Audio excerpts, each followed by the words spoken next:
Graças a Deus por mais este dia, mais essa oportunidade que Ele nos dá de estarmos aqui nesse tempo para aprender um pouco mais da Palavra de Deus. Hoje nós vamos estar encerrando esse mês de novembro com a matéria O Compromisso, que é o que nós estudamos esse mês. O mês que vem nós vamos ter um outro tema, depois no final da aula eu vou anunciar qual que vai ser o tema, amém? Abra suas Bíblias comigo em Mateus capítulo 6.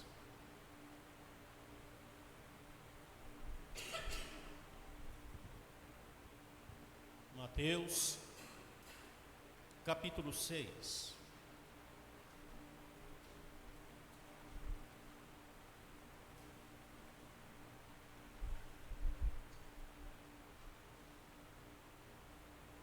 Quem encontrou, diga amém.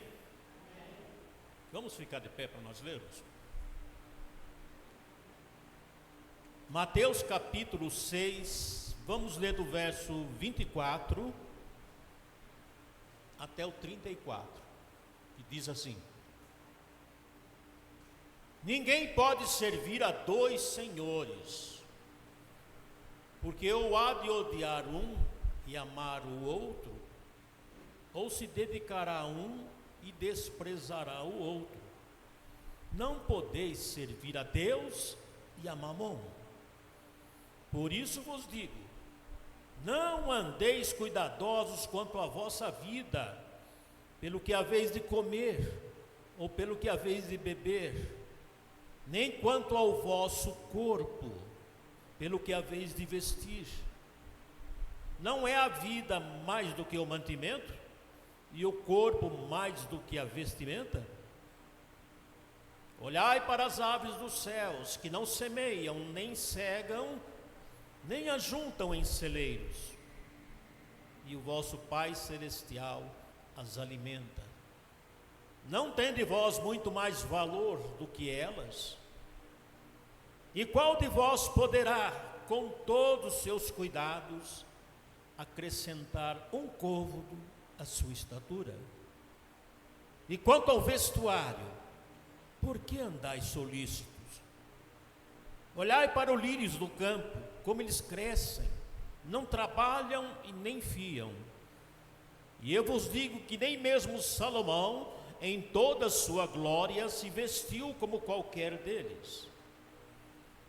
Pois se Deus assim veste a erva do campo que hoje existe, e amanhã é lançada no forno, não vos vestirá muito mais a vós, homens de pequena fé? Não andeis, pois, inquieto, dizendo: que comeremos, ou que beberemos, ou que nos vestiremos? Porque todas estas coisas os gentios procuram. De certo, vosso Pai Celestial bem sabe que necessitais de todas essas coisas. Mas buscai primeiro o reino de Deus e a sua justiça, e todas essas coisas vos serão acrescentadas. Não vos inquieteis, pois, pelo dia de amanhã, porque o dia de amanhã cuidará de si mesmo. Basta cada dia o seu mal. Amém? Pode se sentar, meus irmãos. Nos abençoe nesta noite, meu Deus, com esse estudo, que possamos sair daqui renovados pelo Teu Espírito e com uma visão melhor das coisas que diz respeito à Tua vontade. Em nome de Jesus peço que seja assim, para a glória do Teu santo nome. Sobre esse tema, compromisso, já falamos bastante coisa sobre ele, mas eu queria falar um pouco hoje na questão de prioridades. Prioridades. Nosso Deus é um Deus de ordem, é um Deus que determina as coisas como deve ser feita a maneira dele, não muitas vezes a maneira nossa. E numa das coisas que ele fala em primeiro lugar aqui é que ele deve estar em primeiro lugar. O reino de ser a primeira coisa na nossa vida que devemos nos ocupar. Porque ele fala bem claro, como eu disse aqui: buscai primeiro, isso é prioridade. Primeiro o reino de Deus e a sua justiça. Agora, as demais coisas, ele fala para a gente não se preocupar, porque ele sabe de tudo que nós precisamos, sabe de todas as nossas necessidades. Ele até fala aqui do lírio do campo, que se veste melhor do que até mesmo Salomão, e no entanto ele não confecciona aquelas vestimentas da flor, ele não faz nada, é tudo Deus que faz. Os pássaros voam no céu, estão aí sempre voando, e eles não se preocupam em plantar para poder comer as sementes, essas coisas.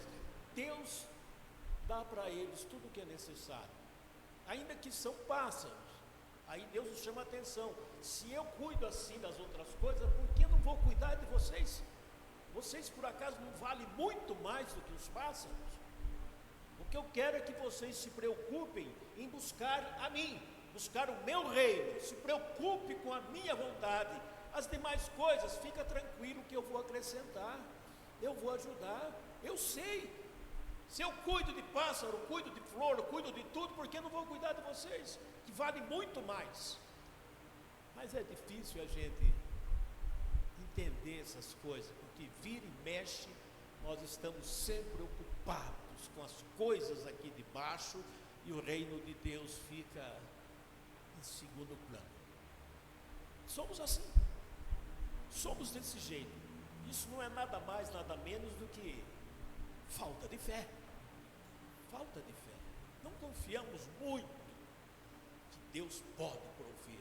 Então a gente luta para nós mesmos nos provermos daquilo que precisamos. Infelizmente é assim. Mas, querido, prioridades. Nós temos que ter prioridades na nossa vida para seguir a vontade de Deus. Por exemplo, na nossa vida, quem tem que vir em primeiro lugar é Deus.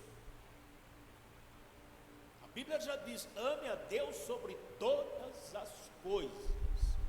Não é sobre todas. Nada pode ser mais importante que Deus na nossa vida. Ame a Deus sobre todas as coisas. Ele deve estar em primeiro lugar na nossa vida. Segundo lugar, o que deve estar em segundo lugar na nossa vida como prioridade é a família. É a nossa família. É as nossas obrigações familiares. Ela tem que vir acima de tudo, menos de Deus. Deus está em primeiro lugar, mas em segundo lugar é a família. Nós temos que nos dedicar à nossa família, em tudo. A esposa, cuidado, a dedicação para com a esposa, fazendo o papel de marido realmente como deve ser. Da mesma forma, a esposa, fazer o seu papel de esposa, cumprir o seu papel de esposa, de companheira, porque essa é a vontade de Deus. Então, a dedicação do marido para com a esposa, da esposa para com o marido, deve ser total. Deus espera que seja assim. Nada pode ser mais importante na nossa vida do que a nossa família, depois de Deus. Amém? A esposa, cuidar dela, como deve ser cuidada, fazendo o papel de marido, de homem. E a mulher é a mesma coisa, fazendo o seu papel de esposa, de mulher, de companheira. E em terceiro lugar, os filhos.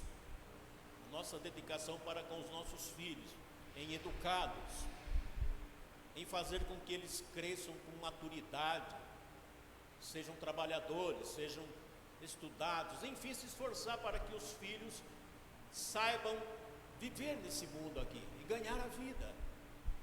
Educá-los no caminho do Senhor, principalmente, desde pequeno. São prioridades que fazem parte da vontade de Deus.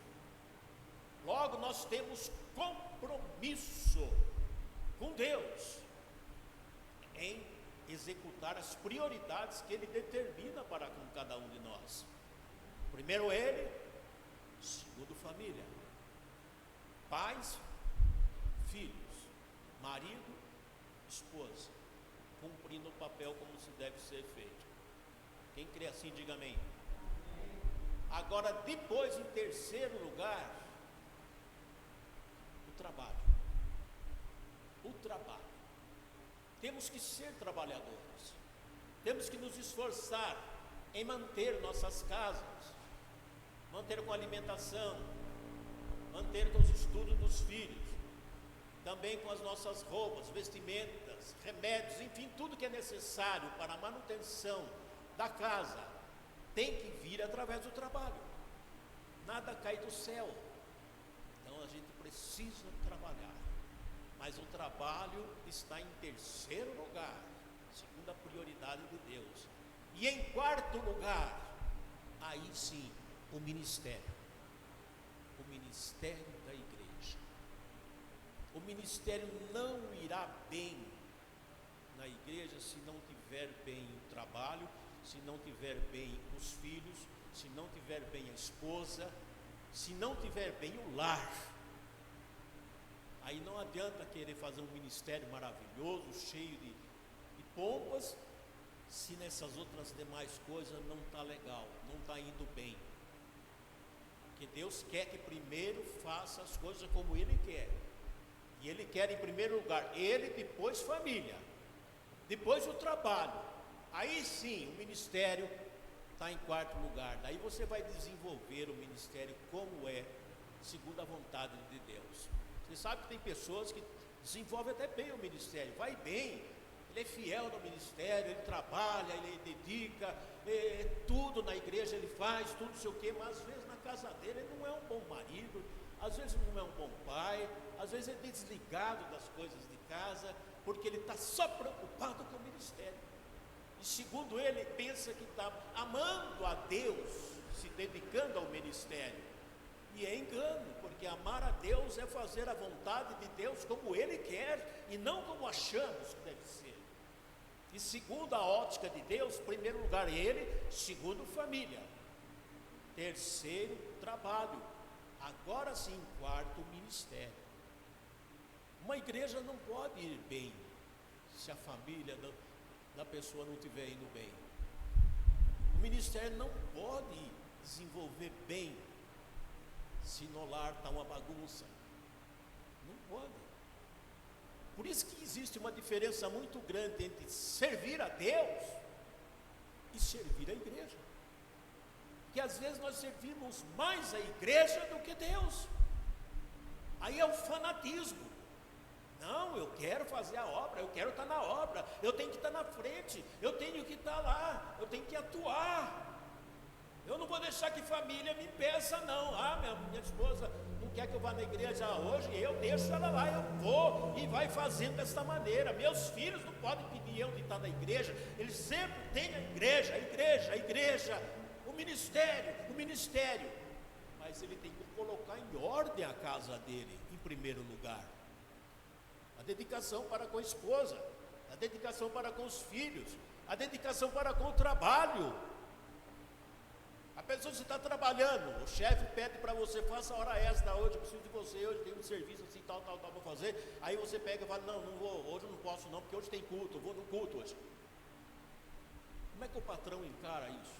Como é que o encarregado da sessão vai encarar esse tipo de atitude? Sendo que, biblicamente, o trabalho vem antes do ministério. São coisas que precisamos aprender. Nosso Deus é um Deus de prioridades. Deus não está querendo bagunçar nenhuma empresa, nenhum emprego, não quer bagunçar nenhuma família só para que a pessoa fique na igreja, de jeito nenhum. Deus quer todos trabalhando numa unidade só e servindo a Deus como Ele quer e não como achamos que deve ser.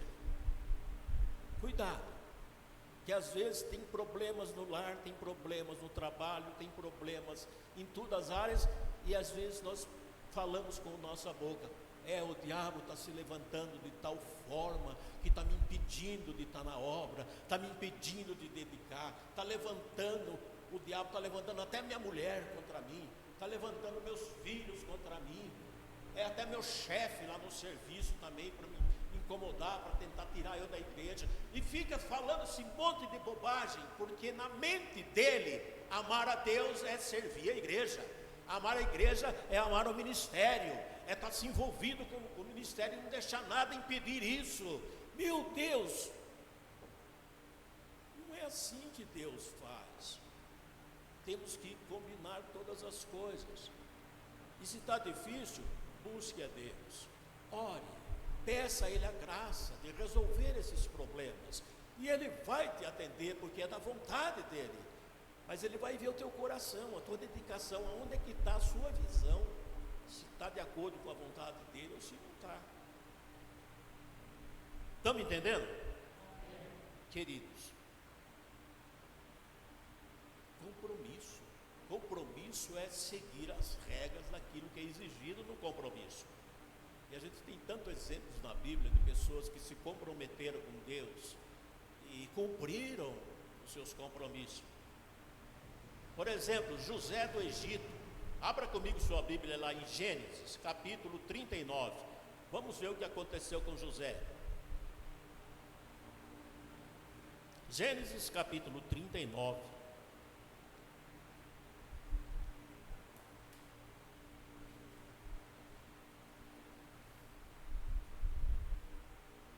Quem encontrou, diga amém.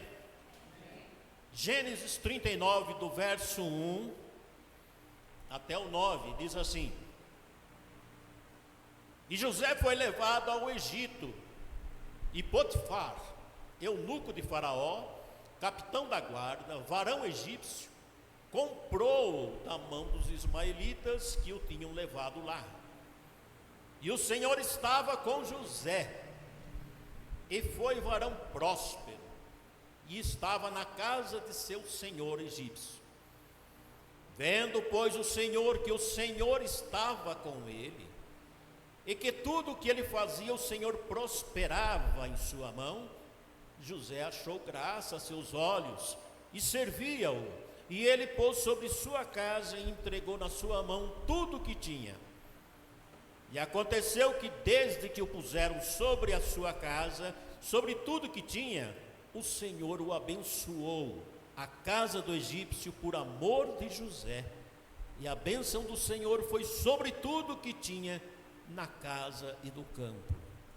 E deixou tudo que tinha na mão de José, de maneira que de nada sabia do que estava com ele, a não ser do pão que comia. E José era famoso, ou melhor, formoso de aparência e formoso à vista. E aconteceu depois destas coisas que a mulher do seu senhor pôs os olhos em José e disse: deita-te comigo. Porém ele recusou e disse à mulher do seu senhor: eis que meu senhor não sabe do que há em casa comigo. E entregou em minha mão tudo o que tem. Ninguém há maior do que eu nesta casa, e nenhuma coisa me vedou, senão a ti, porquanto tu és sua mulher. E como, pois, faria eu este tamanho mal e pecaria contra Deus? Olha que exemplo maravilhoso de um homem que entende o que é prioridades. Ele foi tentado numa área que não é fácil.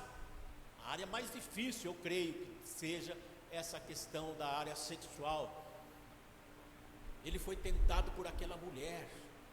Eu tenho certeza que deveria ser uma mulher bonita, porque, poxa, a mulher do capitão não podia ser uma mulher feia, né? Os oficiais daquela época escolhiam as melhores. Era bonita. Claro que foi uma tentação, ele era humano, mas ele resistiu por causa de Deus. Jamais vou fazer isso, jamais vou cair nessa tentação. Não posso trair o meu patrão e muito menos a Deus fazendo esse mal. Ele fugiu, acabou sendo preso, envolvido pela mentira dela, dizendo que ele o atacou, foi preso por 2 anos, não se defendeu, assumiu culpas que não devia, porque ele acreditava que Deus o livraria no momento certo. E ele sabia que aquelas coisas não estavam acontecendo à toa, mas que Deus tinha um plano, tinha um propósito nisso tudo. Mas ele jamais ousou desobedecer a Deus, desonrar a Deus. Jamais ele pensou assim, porque ele sabia o que estava acontecendo com ele devia ser algum plano de Deus. Ele não entendia, mas ele pecar, ele não pecou, foi fiel. Quem tem compromisso com Deus é fiel em tudo aquilo que Deus manda fazer, em tudo aquilo que Deus ensina. Ele é fiel, ele é comprometido com Deus, então ele tem que ser fiel, não pode negar a Deus em nada. Outro exemplo, Ruth, essa personagem bíblica, era também uma mulher comprometida com uma causa que ela via que tinha a ver com Deus. Abra comigo lá, livro de Ruth, capítulo 1. Livro de Ruth, capítulo 1.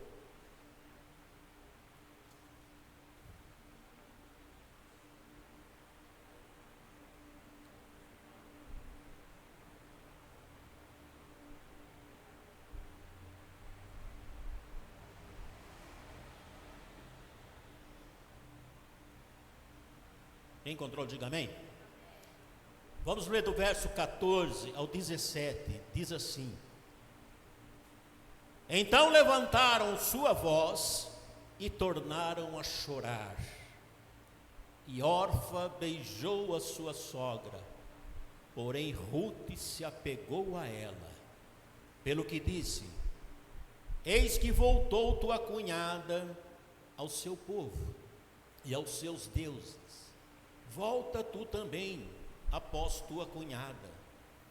Disse, porém, Ruth: Não me instes para que te deixe e me afaste de ti, porque aonde quer que tu fores, irei eu também. Onde quer que tu pousares à noite, ali pousarei eu também. O teu povo é o meu povo, e o teu Deus é o meu Deus. Olha a fidelidade dessa mulher. Ela nem pertencia ao povo de Deus. Ela não pertencia ao povo de Deus, mas ela era fiel à sua sogra. Ela era fiel a ela, e ela conheceu o Deus da sogra dela. Ela falou: jamais eu vou te deixar, e jamais vou deixar o teu Deus. Ela já estava amando a Deus e foi fiel a essa causa. A outra foi embora, voltou para os deuses, mas ela não falou: não, eu vou seguir a ti e vou ficar contigo, não vou te deixar. Não insista para que eu deixe a ti e vá junto com a outra, porque eu não vou, eu quero ficar contigo, eu quero servir a teu Deus, eu quero ser fiel. E foi fiel até o fim. E Deus abençoou tanto ela, que ela também está relacionada lá no livro da genealogia de Mateus. Está lá Ruth, como Deus exaltou ela, por atitude de fidelidade para com Deus. Ruth, um exemplo para nós. Outro exemplo maravilhoso, Paulo apóstolo. Abra comigo, Atos 20.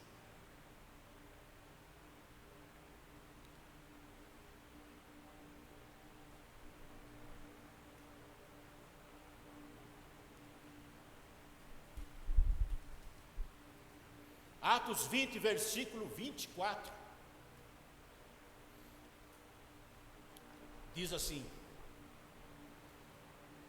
olha o que Paulo diz: Mas em nada tenho minha vida por preciosa, contanto que cumpra com alegria a minha carreira e o ministério que recebi do Senhor Jesus para dar testemunho do Evangelho da graça de Deus.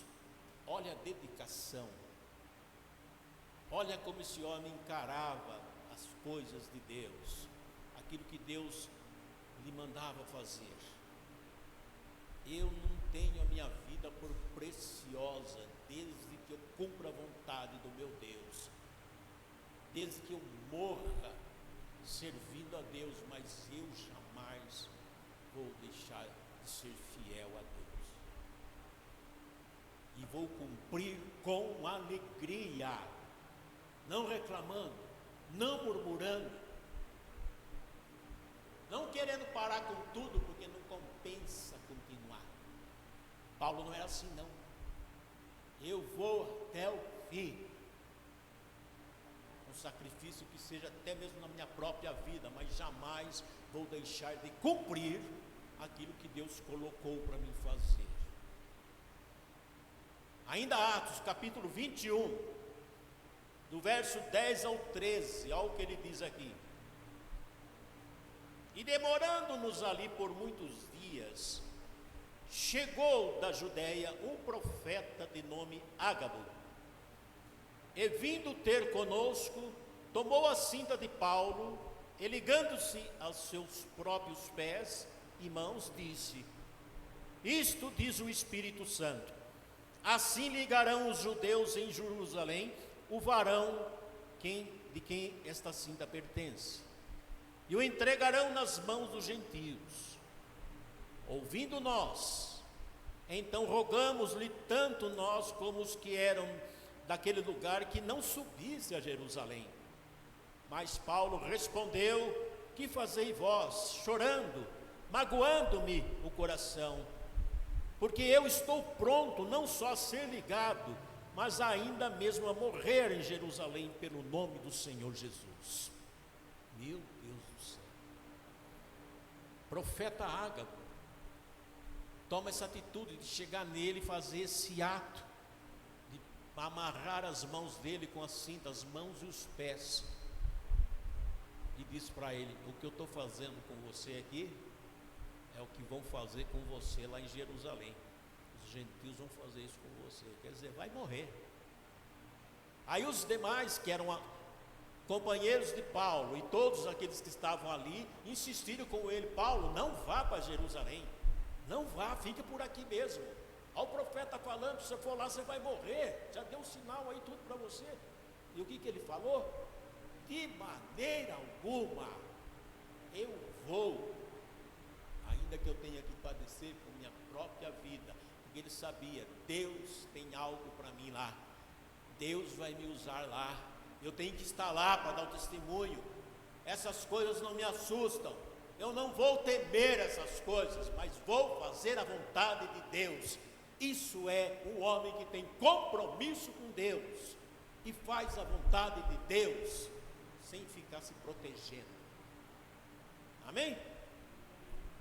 Quanta coisa boa a gente tem para aprender. Agora, sem querer dizer Jesus, né? Jesus é o maior exemplo de um ser humano compromissado com Deus. Abra comigo lá em João capítulo 17. João capítulo 17.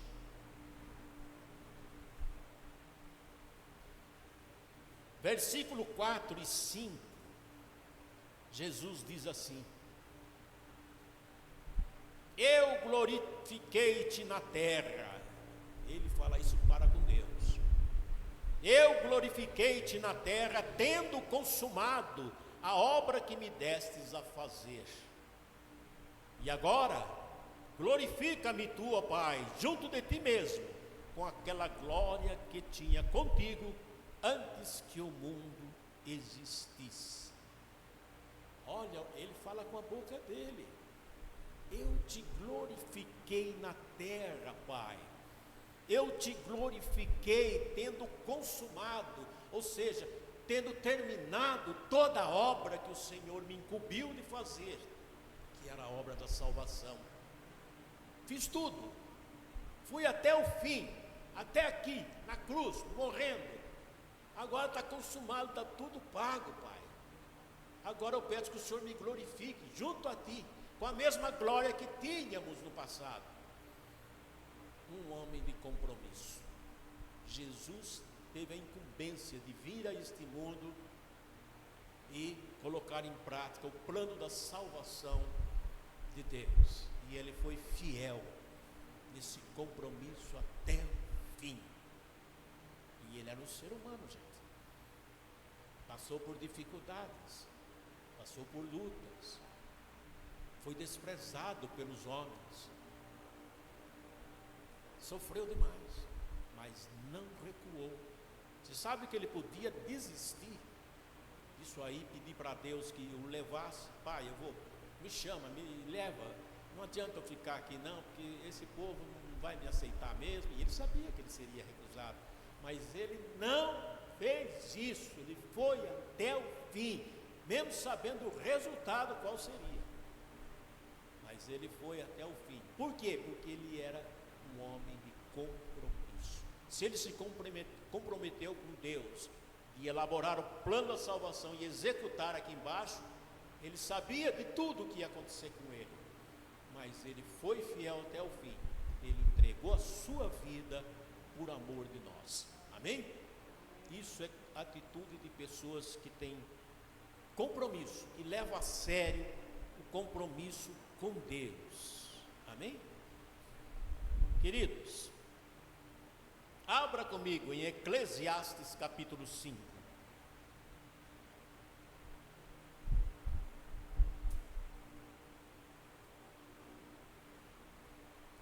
Eclesiastes capítulo 5, do verso 1 ao 7.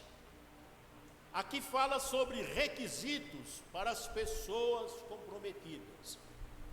Fala aqui o que é necessário para as pessoas que são comprometidas, que levam a sério compromissos, assumem compromissos e vão com ele até o fim. Diz assim: olha o que Deus fala para as pessoas que são comprometidas: guarda o teu pé quando entrares na casa do teu Deus, inclina-te mais a ouvir do que a oferecer sacrifícios de tolos, pois não sabem que fazem mal. Não te precipites com tua boca, e nem o teu coração se apresse a pronunciar palavra alguma diante de Deus, porque Deus está nos céus e tu estás sobre a terra, pelo que sejam poucas as tuas palavras. Nossa, isso serve para cada um de nós, principalmente aqueles que falam demais, aqueles que falam demais, aqueles que acham que quanto mais falar melhor é. Você sabe que tem pessoas que falam muito e não pensa nem no que fala, acaba falando o que não vai cumprir, o que não vai fazer, só vai ser vergonha diante de Deus. Por isso Deus fala: toma cuidado quando você entrar na casa de Deus, esteja mais pronto para ouvir do que a falar.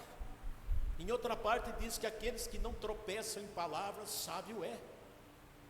O muito falar é perigoso. Pense no que vai falar. É conselho de Deus para aqueles que se comprometem com Ele. Porque da muita ocupação vem os sonhos, e a voz do tolo é da multidão das palavras. Meu Deus do céu. E quando fizeres algum voto a Deus, não tarde em cumpri-lo, porque não se agrada de tolos. O que você voltar, paga-o. Porque melhor que não votes do que votes e não pagues.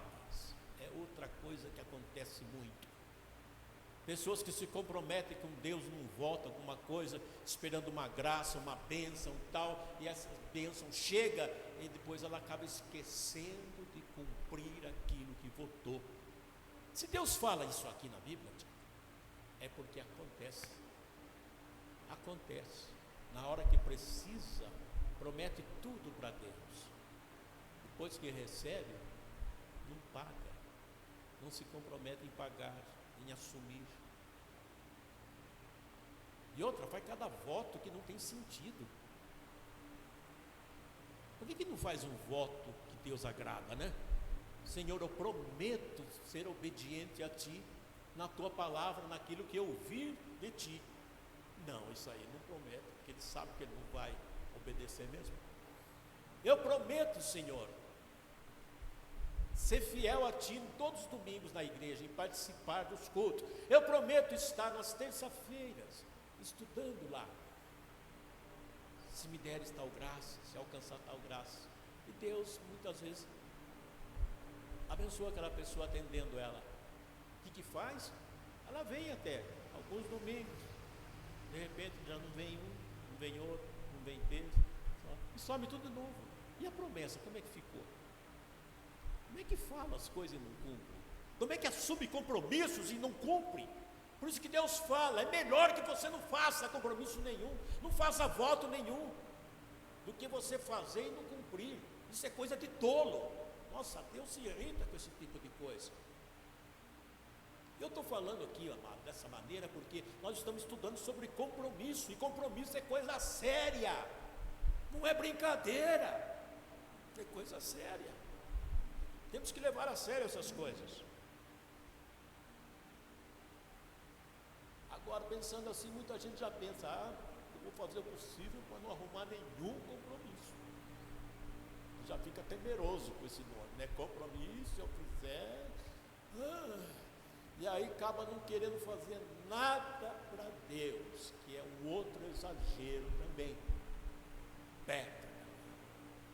Que Deus nos chamou para servir, Ele nos chamou para sermos servos, não para ser folgado na obra dele. E existe tanto obstáculo que impede a gente de assumir compromisso. Por exemplo, se é criança e não quer fazer a sua parte na igreja como criança, ela vai dizer, mas eu sou muito criança ainda, assim como Jeremias, eu sou muito criança. Se Deus chamou para fazer alguma coisa, vai fazer. Às vezes os próprios pais não deixam a criança fazer, se desenvolver, porque ela é muito criança, ela é muito criança para estar se envolvendo assim na obra de Deus. Aí não faz. Depois a criança se torna um jovem. Quando é jovem, daí é outra desculpa, mas não dá para assumir compromisso, porque ela já tem muitas coisas para fazer, ela está estudando à noite, ela estuda, está fazendo um cursinho, não sei o quê, sobra pouco tempo para ela sair, passear um pouco com os amigos, ela é muito jovem para estar assumindo alguma coisa na igreja, e já é mais uma desculpa para não assumir compromissos com Deus. Aí chega uma idade que nem a gente, assim, eu, Renato, aí chega uma certa idade assim, a pessoa diz, eu até que poderia fazer, mas agora eu estou velho demais, eu estou cansado, já não tenho mais a disposição que eu tinha, né? Então fica difícil e tal, não sei o que, aí vem a desculpa da idade, para não assumir compromissos. E quando morre? Aí a pessoa diz, agora é tarde demais. Tarde demais. Não dá para fazer mais nada. Teve chance enquanto estava vivo, mas arrumou um monte de desculpas, de obstáculos para não assumir compromissos com Deus. É interessante, o povo não quer compromisso com Deus, não quer compromisso com a obra de Deus, mas quer receber os benefícios de Deus. Quer as bênçãos, quer os milagres, quer cura, quer sucesso na vida, quer prosperar, quer tudo. Mas compromisso? Não, sou muito novo, sou muito criança. Agora também já estou meio velho, né? Estou muito velho. Papelão que a gente faz, né? Deus está vendo todas essas coisas, amados.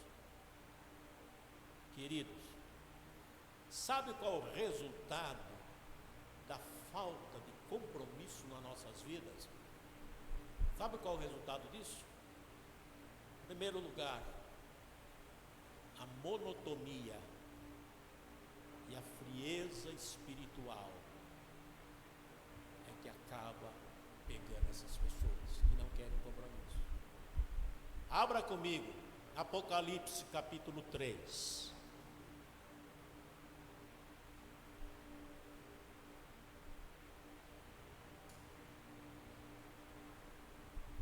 Apocalipse capítulo 3, verso 15 e 16. Diz assim: eu sei as tuas obras, que nem és frio e nem é quente. Tomara fosses frio ou quente, assim porque és morno e não frio ou quente, vomitar-te-ei da minha boca. Deus está falando aqui nesse texto a respeito de pessoas descompromissadas com Deus, que não quer assumir compromissos em nada. Ele fala que são pessoas mornas, não são quentes, não são frias, são mornas. Deus fala que é insuportável de beber elas. Ele vomita da boca dele pessoas assim. Por quê? Porque Deus não gosta. Ou você é quente de verdade, ou você é frio, mas não seja morno. Ou seja, não queira enrolar Deus pelo fato de você ser crente, estar na igreja e faz algumas coisas ou outra. Você vai enrolar Ele para ele entrar no céu, porque não vai. Ele vai te vomitar. Você é morno, você não quer compromisso, você não quer se desenvolver, você não quer amadurecer, você não quer crescer. E Deus não aceita isso. Deus nos chamou para desenvolver. É como nós que criamos filhos. A gente acompanha desde bebezinho, no leite, na primeira alimentação, na sopinha, no andar, ensinar a andar, e no educar. Desde pequeno, não mexe ali, não põe a mão ali, não faz isso. Olha, eu falei para você não fazer, você vai apanhar se você fizer. E a criança vai e faz, aí você dá um tapinha na bunda dela e... Falei para você que não fizesse, não falei? Tá, não sei o quê, e vai educando. Cresce um pouquinho mais, vai para a escola, vai ter que estudar. É o normal de tudo, tem que estudar. E vai indo assim, partes por partes, mas desenvolvendo. Porque o natural de um adulto é ter aprendido as coisas desde a infância, a estudar, ao beabá, as primeiras coisinhas. A alimentação não pode ficar leite a vida inteira, ele vai ter que aprender a comer o sólido. Muda tudo. Não é normal um adulto viver de leitinho, não é normal um adulto viver de bolachinha. Cada qual no seu tempo certo, a sua alimentação certa e se desenvolvendo, porque não é normal uma pessoa viver de outra maneira. E no meio cristão é a mesma coisa. Deus nos chamou para sermos servos. É claro que no começo a gente vai começar a aprender as primeiras instruções, aprender sobre batismo, sobre doutrinas, e acompanhando tudo, o desenvolvimento. Os pastores sabem disso, que quem é novo convertido, lá no começo não pode pedir nada, exigir nada deles ainda, porque são novos. Mas ele tem, com o tempo, ir aprendendo na igreja, amadurecer e começar a ser usado na mão de Deus, porque Deus quer assim. Não é normal um crente de 30, 40 anos de conversão não saber fazer nada, não sabe orar, não sabe ler uma Bíblia, não sabe dar uma palavra, não sabe nada. Isso não é normal. O que ficou fazendo esse tempo todo na igreja? São pessoas que só quer bênção, só quer milagres, só quer pular, só quer alegrar-se, só quer estar no movimento. Mas nas dificuldades, nas lutas, ele foge, porque ele não tem força, ele não tem capacitação, porque é um negligente. Essas as pessoas que Deus fala aqui também em Apocalipse, são pessoas mornas, não é quente, também não é frio, ele é morno, quer dizer, está envolvido no meio, mas não atinge a temperatura que deve atingir. Queridos, é sério o que eu estou falando, é muito sério. Jesus está voltando e Ele vai exigir muitas coisas de nós que nós aprendemos em nossa vida aqui embaixo, e Ele vai requerer os frutos que nós temos que produzir enquanto estamos em vida aqui embaixo. Lembre-se que fomos plantados na videira. A videira foi Deus que plantou, nós somos os ramos dessa videira, e o Pai virá em busca desses frutos. A videira dá condições plenas para frutificar, só não frutifica quem não quer, quem é negligente. E a Bíblia diz que aquele que negligenciar o fruto, esse galho vai ser cortado, vai se secar, vão lançar fora e ele vai ser queimado. Logo, não basta estar na videira, é preciso frutificar, senão não adianta nada. Não basta ser crente, é preciso ser cristão, é preciso ser maduro. Que Deus nos ajude, amados, somente nesses fins de tempo que Ele está voltando, porque haverá a prestação de contas de cada um de nós. Que Deus nos abençoe nessa noite com essa palavra e nos dê a graça de meditarmos sobre tudo isso e termos uma vida melhor, segundo o padrão de Deus. Fiquem de pé.